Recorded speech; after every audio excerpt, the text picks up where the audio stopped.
AICC నేత MP Rahul గాంధీని తక్షణమే దేశం నుంచి బహిష్కరించాలని బీజేపీ డిమాండ్ చేసింది. రిజర్వేషన్లు రద్దు చేయాలని అమెరికాలో ఆయన చేసిన వ్యాఖ్యలపై బీజేపీ మండిపడింది. ఈ మేరకు విజయనగరం గంటస్తంభం వద్ద ఆ పార్టీ నేత బవిరెడ్డి శివప్రసాద్ రెడ్డి నేతృత్వంలో ధర్నా నిర్వహించింది. ఈ సందర్భంగా బీజేపీ నేత శివ మాట్లాడుతూ రిజర్వేషన్లపై అర్థం పర్థం లేని విధంగా అనాలోచితంగా రాహుల్ గాంధీ వ్యాఖ్యలు చేయడం సరికాదన్నారు.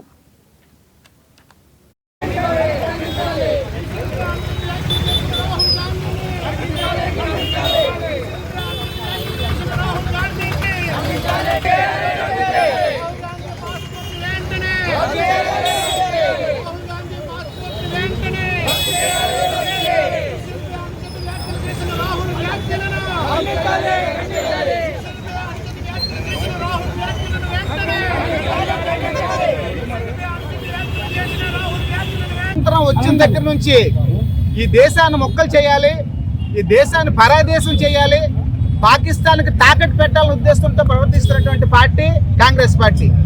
ఆ రోజు దేశంలో ఉన్నటువంటి పిసిసి అధ్యక్షులు అందరూ కూడా సర్దార్ వల్లభాయ్ పటేల్ గారిని ప్రధానమంత్రి చేయాలని చెప్పి అందరూ కూడా లెటర్ రాసే కేవలం ఒకే ఒక వ్యక్తితోట ఈ నెహ్రూ గారిని ప్రధానమంత్రి చేయడం జరిగింది.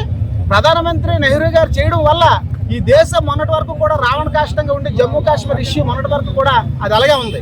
అయితే నరేంద్ర మోడీ గారు ఇక్కడ వెంకయ్యనాయుడు గారు రాజ్యసభలో పెద్దలందరిని ఒప్పించి బిల్లు పాస్ చేసి ఆర్టికల్ 370 రద్దుపరిస్తే ఈ రోజు రాహుల్ గాంధీ గారు అమెరికాలో ఏం మాట్లాడతారు, మన భారతదేశం యొక్క సార్వభౌమాధికారాన్ని నాశనం చేసే విధంగా ఈ రిజర్వేషన్లను రద్దు చేస్తాం, ఎస్సీ ఎస్టీలకి బీసీ ఓబీసీలకి కూడా రిజర్వేషన్లు రద్దు చేస్తామని చెప్పి అంటున్నారు.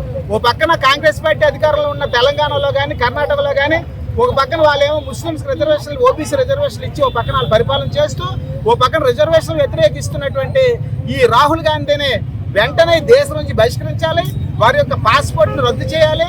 కాంగ్రెస్ పార్టీకి ఉన్నటువంటి వ్యక్తులందరూ కూడా